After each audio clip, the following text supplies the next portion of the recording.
10 prutas na dapat kainin ng mga senior araw-araw para sa mahabang buhay at malusog na katawan. Hindi na bago sa atin ang kasabihang you are what you eat. Pero habang tumatanda tayo, mas lalong lumalalim ang kahulugan nito. Para sa mga senior, hindi na lang ito tungkol sa simpleng pagkain ng masustansya. Ito ay tungkol na sa pagpili ng tamang pagkain na kayang suportahan ang tumatandang katawan, palakasin ang immune system at pigilan ang paglala ng mga karaniwang sakit na sumasabay sa edad. Isa sa mga pinakamadaling simulan ay ang pagdagdag ng tamang prutas sa araw-araw na pagkain. Kaya ngayong araw, pag-uusapan natin ang 10 prutas na hindi lang basta healthy kundi mahalaga sa pang-araw-araw na diet ng mga seniors. Hindi ito basta listahan ng kung anong masarap o uso. Ito'y base sa nutrisyon, health benefits, at ang epekto nito sa katawan ng isang taong lampas na sa edad na 40, 50 at 60. Habang tumatanda, bumabagal ang metabolism, humihina ang panunaw at mas nagiging sensitive ang katawan sa inflammation at oxidative stress. Ang mga prutas na itatampok natin ay may kakayahang labanan ang mga ito. Kaya't kung may pagkakataon ka na muling ayusin ang iyong diet, ito ang mga prutas na dapat mong isama araw-araw. Unahin natin ang prutas na simple pero sobrang underrated, ang saging. Sa unang tingin, parang wala namang kakaiba sa prutas na ito. Pero para sa mga seniors, ang saging ay isang superfruit na kayang magbigay ng energy, tumulong sa digestion at mag-regulate ng blood pressure. Mayaman ito sa potassium, isang mineral na kailangan para mapanatiling steady ang tibok ng puso at maiwasan ang pagtaas ng presyon. Bukod pa diyan, ang fiber na taglay ng saging ay napakahalaga rin para sa digestion, isang concern na common sa mga matatanda. Marami sa mga seniors ang hirap sa pagdumi o nakakaranas ng constipation at ang regular na pagkain ng saging ay natural na solusyon dito. Isa pa, madali itong nguyain, kaya kahit may problema sa ngipin o pustiso, hindi magiging hadlang ang pagkain nito. Kung gusto mo naman ng prutas na refreshing at may dagdag hydration, papasok dito ang pakwan. Mataas ang water content ng prutas na ito, kaya't magandang kainin lalo na kung mainit ang panahon o kung prone ka sa dehydration. Para sa mga seniors, mahalaga ang sapat na tubig sa katawan hindi lang para sa kidney health, kundi para sa joint lubrication, blood circulation at overall cell repair. Ang pakwan ay may taglay ding lycopene, isang antioxidant na kilalang panangga laban sa sakit sa puso. Sa dami ng nutrients nito, hindi mo aakalaing ang prutas na ito ay 90% tubig lang. At dahil natural ang tamis ng pakwan, magandang alternative ito sa matatamis na desserts na karaniwang puno ng sugar. Susunod na sa listahan ay ang mansanas.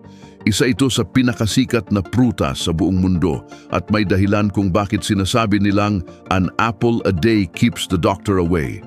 Ang mansanas ay mayaman sa soluble fiber, lalo na ang tinatawag na pectin na tumutulong sa pag-regulate ng cholesterol at blood sugar.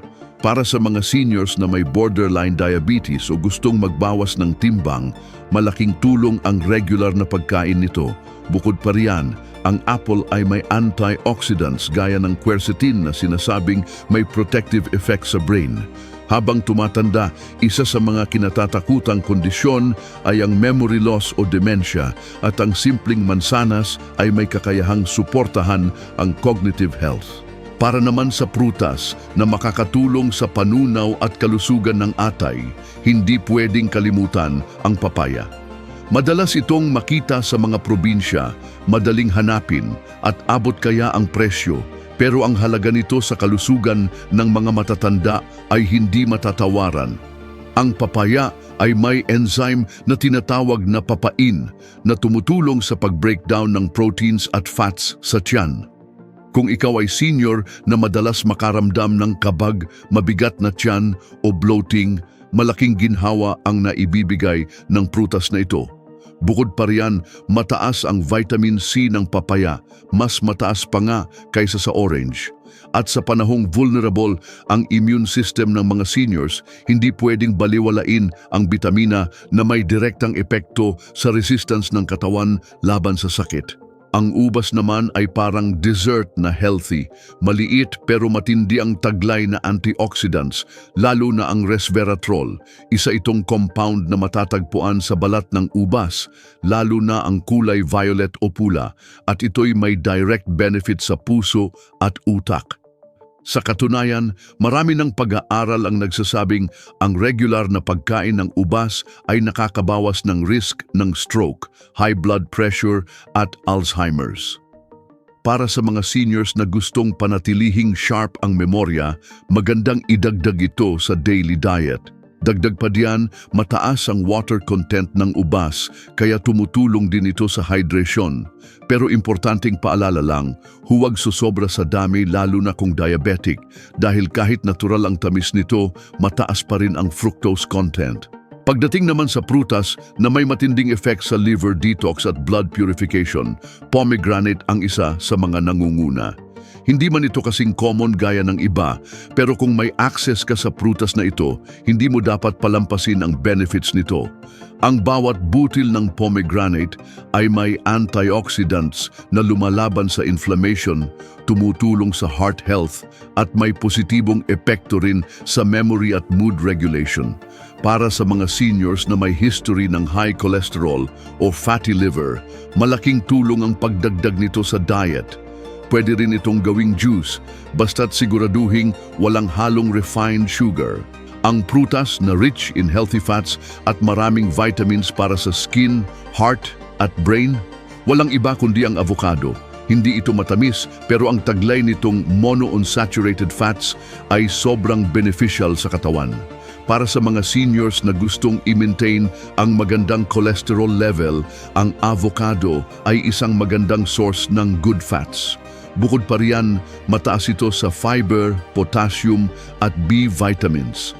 May mga seniors na iniiwasan ang prutas na ito dahil iniisip na ito ay mataas sa calories.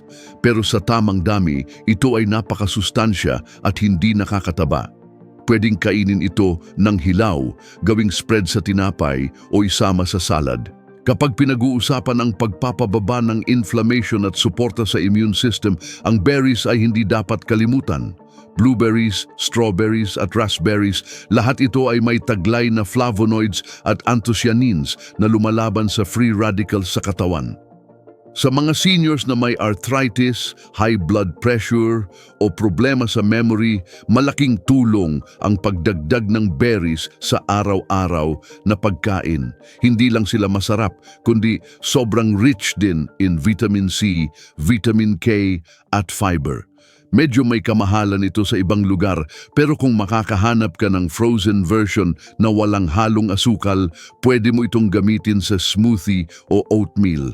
At kung gusto mong suportahan ang bone health, immune system at skin regeneration, ang orange ay solid choice. Kilala ito sa vitamin C content nito, pero ang hindi alam ng marami, may taglay din itong folate, thiamine at calcium. Para sa mga seniors na may osteoporosis o madaling mapagod, malaking tulong ang pag-inom ng fresh orange juice o pagkain ng mismong bunga. Ngunit para sa mga may acid reflux, dapat ingatan ang dami dahil citrus ito at maaaring makairita sa sikmura ng ilan. Hindi pa dito nagtatapos ang listahan. Ang susunod na prutas ay isa sa pinaka-powerful sa lahat. Sobrang daming health benefits at kayang gawing panlaban sa ilang chronic diseases kapag regular na kinokonsumo. Ang prutas na tinutukoy natin ay walang iba kundi ang kiwi. Bagamat hindi native sa Pilipinas, ang kiwi ay isa sa mga prutas na may pinakamaraming bitamina sa maliit na serving. Mula vitamin C, vitamin K, vitamin E, folate hanggang sa fiber, lahat ito ay matatagpuan sa isang maliit na hiwa ng kiwi. Para sa mga seniors, ito ay gold mine ng antioxidants na tumutulong mag-repair ng cells, magpababa ng inflamasyon at palakasin ang immune system. Bukod pa doon, ang kiwi ay may kakayahang tumulong sa digestion. Meron itong natural enzyme na tinatawag na actinidin na tumutulong sa breakdown ng protina sa tiyan. Para sa mga seniors na mabagal ang panunaw o madalas makaranas ng kabag, malaking tulong ang pagdagdag ng kiwi sa kanilang almusal o merienda. Isa pa, mababa rin ito sa glycemic index, kaya safe kainin kahit may diabetes. Pero hindi lang naman sa nutrients nagkakatalo. Isa rin sa dapat isaalang-alang ay kung gaano kadaling makain at madigest ang prutas, lalo na para sa mga matatanda. Kaya pasok na rin dito ang peras. Ang peras ay prutas na may crisp texture at natural na tamis, pero ang totoo, isa ito sa pinakamagaan sa tiyan. Napakaganda para sa mga may problema sa bituka, may ulcer o mahina ang appetite. Mayaman din ito sa fiber na tumutulong sa regular bowel movement. At sa mga seniors na gustong umiwas sa constipation o hirap sa pagdumi, sobrang ganda ng epekto ng peras kapag ginawa mong pang-araw-araw na prutas. Sa lahat ng prutas, may isa na palaging nandyan pero madalas nating hindi nabibigyan ng pansin. Isa itong prutas na kayang magbigay ng proteksyon laban sa infections, flu at viral attacks. Ang tinutukoy natin ay calamansi. Oo, maliit pero hindi matatawaran ng taglay nitong vitamin C at citric acid. Ang calamansi ay hindi lang para sa lalamunan kundi para rin sa buong katawan. Kaya kung iniinom mo ito araw-araw sa maligamgam na tubig, hindi mo lang nililinis ang lalamunan mo, kundi pinapalakas mo rin ang iyong immune system. Ang mga seniors na regular umiinom ng calamansi water ay may mas mababang risk na dapuan ng sipon at ubo at mas mabilis gumaling kapag may inflammation sa katawan. Kapag pinag-uusapan naman ang prutas na may mataas na antioxidant level at may kakayahang pabagalin ang aging process ng cells, hindi mawawala ang prunes. Ang prunes ay dried version ng plum at bagamat ito ay prunes na, hindi ito processed sa paraan na nakakasira ng nutrients. Ang totoo, mas concentrated pa nga ang fiber at antioxidants sa prunes kaysa sa fresh fruit. Para sa mga seniors na may problema sa constipation, isa ito sa pinaka-epektibong natural laxative. Pero bukod sa tulong sa pagdumi, ang prunes ay may compounds na tumutulong sa bone health. Kaya magandang choice ito sa mga matatandang babae na prone sa osteoporosis. Minsan, iniisip natin na basta matamis ang prutas, dapat iwasan ng mga seniors. Pero hindi laging ganon ang kaso. Ang tamis ng ilang prutas ay natural at may kasamang fiber, kaya hindi ito agad-agad nagpapataas ng blood sugar. Ang susi ay moderation at tamang kombinasyon. Halimbawa, kung kakain ka ng matamis na prutas tulad ng ubas o mango, mas mainam na isabay ito sa pagkain ng protina o healthy fats gaya ng nuts para bumagal ang pag-absorb ng sugar sa dugo. Sa ganitong paraan, hindi ka deprived at hindi rin naapektuhan ang blood sugar mo. Sa mga may diabetes o borderline high blood sugar, may mga prutas na mas ligtas tulad ng apple, pear, papaya at berries. Lahat ito ay may mababang glycemic index, meaning hindi sila biglang nagpapataas ng blood glucose. Kung gusto mong kumain ng prutas araw-araw at diabetic ka, iwasan lang ang sobrang dami, lalo na ng mga high sugar fruits gaya ng hinog na mangga, dates, or dried fruits na may added sugar. Pero bukod sa glycemic index, mahalaga rin ang fiber content ng prutas. Ang fiber ay parang sponge sa tiyan. Inaabsorb nito ang excess sugar at taba, kaya hindi lang ito pangdumi. Ito ay natural defense ng katawan laban sa cholesterol, inflammation at labis na blood sugar. Kaya kung pipili ka ng prutas, piliin mo yung hindi lang basta matamis, kundi yung may balance ng tamis at fiber. Dahil habang tumatanda tayo, mas kailangan natin ng pagkain na hindi lang masarap, kundi may sustansya at may silbi sa katawan. Kapag ginagawa nating habit ang pagkain ng prutas araw-araw, napapalitan ng processed snacks, sugar-rich desserts at unhealthy options.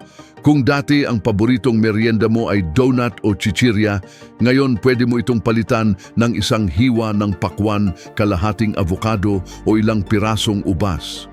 Hindi lang nababawasan ang intake mo ng unhealthy ingredients, kundi napapalitan pa ito ng mga nutrisyon na kailangan ng katawan.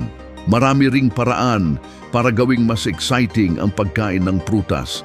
Kung sawa ka na sa plain fruit, pwede mong gawing smoothie. Gamitin ang banana, berries at konting yogurt.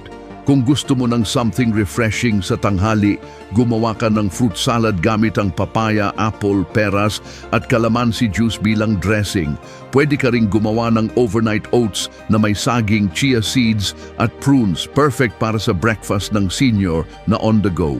Pero kahit gaano pa kasustansya ang isang prutas, mahalaga pa rin ang variety. Hindi ibig sabihin na dahil healthy ang saging, ay saging na lang ang kakainin araw-araw. Dahil iba-iba ang nutrients ng bawat prutas, mas mainam na pinapalitan ito kada araw o kada linggo. Sa ganitong paraan, mas balanced ang intake mo ng vitamins at minerals.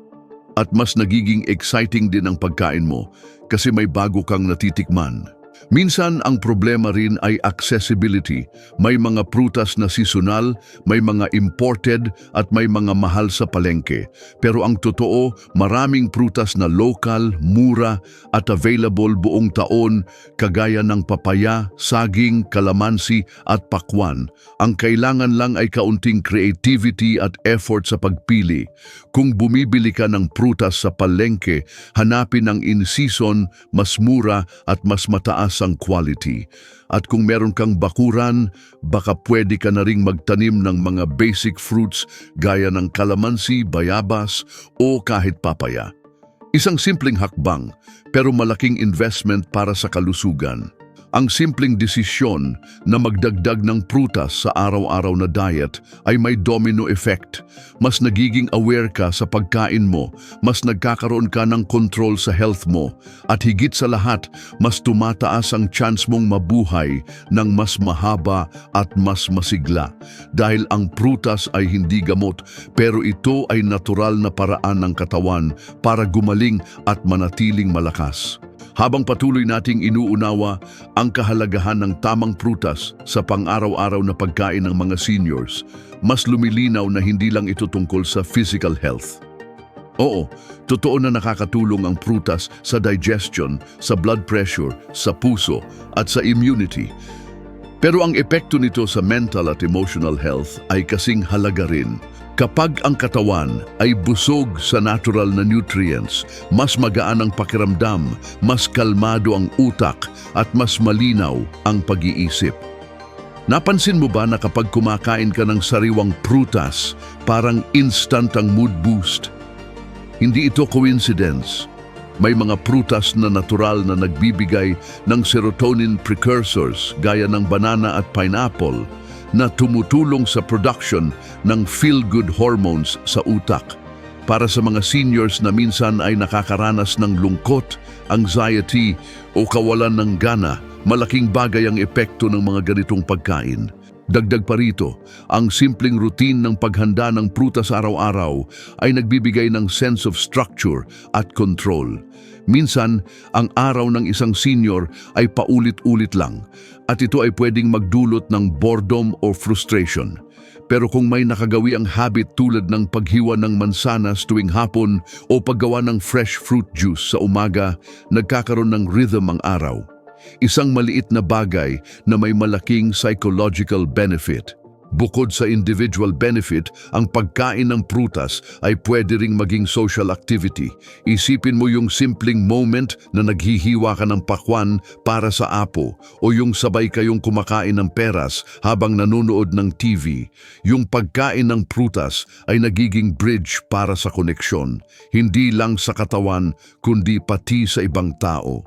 Sa ganitong paraan, ang prutas ay hindi lang pagkain kundi bahagi na ng mas malalim na ugnayan. Ngayon, lumipat naman tayo sa isa pang aspeto na madalas napapabayaan, ang absorption ng nutrients. Hindi sapat na kainin lang ang prutas, kailangang maabsorb ito ng tama ng katawan. At dito pumapasok ang overall gut health. Kung ang isang senior ay may poor digestion o may imbalance sa gut microbiome, kahit gaano pa kasarap at kasustansya ang prutas na kinakain, hindi ito ganap na napapakinabangan. Kaya bukod sa pagkain ng prutas, mahalagang suportahan ang digestion sa pamamagitan ng tamang hydration, pagkakaroon ng probiotics sa diet at iwas sa mga bagay na nakakasira ng good bacteria gaya ng sobrang antibiotics at processed food. Ang isang senyales na hindi maayos ang absorption ay kapag kahit balance na ang diet pero pakiramdam mo ay laging pagod, laging bloated, o mabilis magkaroon ng vitamin deficiency. Sa mga ganitong kaso, hindi sapat na dagdagan lang ang prutas. Kailangang suportahan din ang overall digestive health.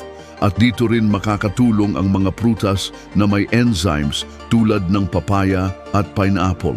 Nakakatulong ito para mas madaling matunaw ang pagkain at mas mabilis maabsorb ang nutrients sa bituka. May mga pagkakataon din na ang simpleng pag-inom ng prutas sa maling oras ay nagiging sanhi ng discomfort. Halimbawa, may mga seniors na umiinom ng citrus juice sa umaga nang walang laman ang tiyan. Para sa mga may acid reflux o sensitive na sikmura, ito ay maaaring magdulot ng hyperacidity, kaya't mainam na ang prutas ay kainin kasabay ng meal o ilang oras pagkatapos kumain para maiwasan ang iritasyon sa tiyan. Ang timing at combination ng prutas ay mahalaga rin. May mga prutas na hindi dapat isabay sa protein-rich meals dahil pinapabagal nito ang digestion. Kaya kung kakain ka ng heavy meal gaya ng itlog o karne, mas mainam na ihiwalay ang prutas para hindi magdulot ng kabag o indigestion. Sa kabilang banda, ang prutas gaya ng banana ay magandang isabay sa peanut butter o oats dahil sinusuportahan nito ang energy release ng katawan. Sa mga seniors na hirap sa pag-nguya, kailangan ding isaalang-alang ang texture. Mas mainam ang prutas na malambot gaya ng saging, avocado o hinog na papaya. Kung ang prutas ay medyo matigas tulad ng mansanas, pwedeng hiwain ito ng manipis o pakuluan sandali para lumambot. Ang goal ay gawing mas madaling kainin ang prutas para hindi maging abala, kundi maging aliwalas ang experience. At kung may problema sa blood sugar o diabetes, tandaan na hindi kailangang umiwas sa prutas. Ang kailangan lang ay disiplina. Pumili ng prutas na hindi high glycemic at kainin ito ng may kasamang protina o good fat para mapabagal ang epekto sa blood sugar. Ang pagkain ng apple na may konting nuts o ng papaya pagkatapos ng sabaw ay mas maganda kaysa kainin ito mag-isa ng walang ibang sustansya. Kailangan din nating ipaalala na ang prutas ay hindi gamot. Hindi ito kapalit ng medical treatment kung may existing condition ka. Pero ito ay isa sa mga pinaka-epektibong paraan para suportahan ang katawan araw-araw. Ito ang nagbibigay ng nutrients na hindi basta makukuha sa gamot. At kung consistent ito, mas tumataas ang capacity ng katawan na lumaban sa sakit at bumawi mula sa stress o inflammation. Para sa mga seniors na umiinom ng maraming gamot, mainam na ikonsulta muna kung may prutas na may interaction sa iniinom. Halimbawa, ang grapefruit ay kilala sa interference sa ilang klase ng statins at blood pressure medication. Kaya mahalagang aware ka sa mga ganitong bagay at hindi basta-basta sumusunod lang sa kung anong trending o uso. Sa lahat ng pinag-usapan natin, malinaw na ang prutas ay hindi lang dapat tinitingnan bilang panghimagas. Ito ay dapat bahagi ng main diet, isang tool para ma-extend ang quality of life, mapanatili ang lakas ng katawan at mabigyan ang sarili ng comfort sa natural na paraan. Hindi kailangan ng mamahaling supplements, imported products o strict diet plans. Minsan, ang simpleng prutas mula sa palengke ay sapat na para panatilihing malusog ang katawan ng isang senyor. Sa totoo lang, kung sisimulan mong isama ang prutas sa routine mo ngayon pa lang, hindi mo lang pinapalakas ang katawan mo, binibigyan mo rin ang sarili mo ng panibagong level ng energy, focus at happiness. At para sa isang senior na gusto pa ring maging aktibo, mapagkakatiwalaan at masaya sa bawat araw ng buhay, iyon ang isa sa pinakamagandang regalo mo sa sarili mo. Kung iisipin mong mabuti, napakaraming benepisyo ang makukuha mula sa simpleng prutas. Hindi mo kailangang gumastos ng malaki o maghanap ng komplikadong diet plan. Ang kailangan lang ay kaunting disiplina, tamang kaalaman at consistency para sa mga seniors, lalo na yung may maintenance, may iniindang sakit o gustong manatiling aktibo kahit lampas edad 60, ang prutas ay isa sa mga pinaka-practical, pinaka-accessible at pinaka-epektibong paraan para tulungan ang katawan araw-araw. Sa bawat kagat ng mansanas, sa bawat hiwa ng papaya o sa bawat kutsara ng prunes, may nangyayaring maganda sa loob ng katawan mo. Hindi mo man agad makita ang resulta sa unang araw, pero sa tuloy-tuloy na pagsama nito sa diet mo, mas mapapansin mong gumagaan ang katawan, mas humihimbing ang tulog, at mas nakakagalaw ka ng walang masyadong iniinda. At habang mas gumaganda ang pakiramdam mo, mas lumalakas din ang loob mong mag-enjoy sa bawat araw ng buhay na may lakas, sigla at tiwala. Kaya kung ngayon ka palang magsisimula, walang problema. Walang masyadong huli pagdating sa kalusugan. Hindi mo kailangang baguhin ang lahat agad-agad. Pwedeng magsimula sa isang prutas muna bawat araw. Kapag nasanay na, dagdagan. Pwedeng umaga ang banana, tanghali ang papaya, at gabi ang apple. Gawin mong habit, hindi obligation. Dahil kapag naging parte na ito ng lifestyle mo, hindi mo na kailangang pilitin ang sarili mo, kusang hahanapin ito ng katawan mo. Kung may mga prutas kang hindi hiyang o hindi available sa lugar mo, hanapin mo ang best alternative. Walang iisang prutas na makakabigay ng lahat ng kailangan ng katawan, pero kapag pinagsama-sama mo ang iba't ibang klase, nabubuo ang kompletong suporta sa kalusugan mo. Tulad ng team na nagtutulungan, ang fiber ng saging, ang antioxidants ng berries, ang hydration mula sa pakwan, at ang healthy fats ng avocado ay may kanya-kanyang papel sa pagprotekta sa katawan mo. Hindi rin ito dapat ituring bilang panggamot sa kasalukuyang sakit. Sa halip, ang prutas ay kasama sa pang-araw-araw na pag-aalaga sa sarili. Prevention ang tunay na halaga nito. Kapag maaga mong naibigay sa katawan mo ang mga sustansyang kailangan nito, mas malaki ang chance na makaiwas sa komplikasyon. Mas lumalakas ang resistensya, mas gumaganda ang sirkulasyon, mas nakakatulog ka ng maayos, at mas nagiging alerto ang isipan. Ito ang mga benepisyong hindi laging agad nararamdaman pero napakahalaga sa long term. Isipin mo ang simpleng senior na sa halip na kumain ng processed biscuits sa hapon ay kumakain ng prunes at banana. Yung umiinom ng calamansi water imbes na soft drinks. Yung may avocado sa tinapay kaysa margarine. Sa mga ganitong simpleng pagpili, dahan-dahan nang nagbabago ang direksyon ng kalusugan niya. At kung ipagpapatuloy ito sa araw-araw, hindi malayo ang posibilidad na tumagal ang buhay niya. Hindi lang basta tagal, kundi kalidad na buhay. At kung isa kang caregiver, apo, anak, o kapamilya ng isang senior, ang simpleng paghanda ng prutas araw-araw ay isang napakalaking ambag sa pangangalaga sa kanilang kalusugan. Hindi mo kailangang bumili ng mamahaling vitamins kung naibibigay mo na araw-araw ang prutas na kailangan ng katawan nila. Ang pagmamalasakit ay hindi nasusukat sa presyo, kundi sa consistency at intensyon. Kaya kung may oras kang pumunta sa palengke, isama mo na sa listahan ang mga prutas na pinag-usapan natin. Isang simpleng hakbang, pero pangmatagalang epekto. Tandaan mo, walang shortcut pagdating sa tunay na kalusugan. Ang mga solusyon na biglaan, madalas panandalian lang. Pero ang mga habit na inuulit araw-araw, tulad ng pagkain ng tamang prutas, yan ang tunay na investment. Sa bawat prutas na kinain mo ngayon, parang naglagay ka ng protection layer sa katawan mo para bukas. Sa bawat araw na kumain ka ng masustansya, binibigyan mo ang sarili mo ng chance na mabuhay ng mas mahaba, mas malakas at mas masaya. At hindi ito tungkol sa pagiging perpekto. Hindi mo kailangang maging health expert para kumain ng tama. Ang kailangan lang ay willingness na unti-unting baguhin ang nakasanayang hindi nakakatulong. Palitan mo lang ng isang prutas sa isang merienda. Bawasan mo lang ang processed snacks kada linggo at sa pagdaan ng panahon, ang maliit na pagbabago na yan ay magiging malaking tagumpay. Kaya ngayon, tignan mo ang refrigerator mo. Tignan mo ang mesa mo. May prutas ba roon? Kung wala pa, maybe this is the perfect time to start. Hindi bukas, hindi sa Lunes, kundi ngayon. Dahil ang katawan mo ay hindi naghihintay. Ang panahon ay hindi humihinto. At habang ikaw ay may kakayahan pang kumilos, gawin mong prioridad ang sarili mong kalusugan. Kung ikaw ay isang senior, huwag mong isipin na huli na para magbago.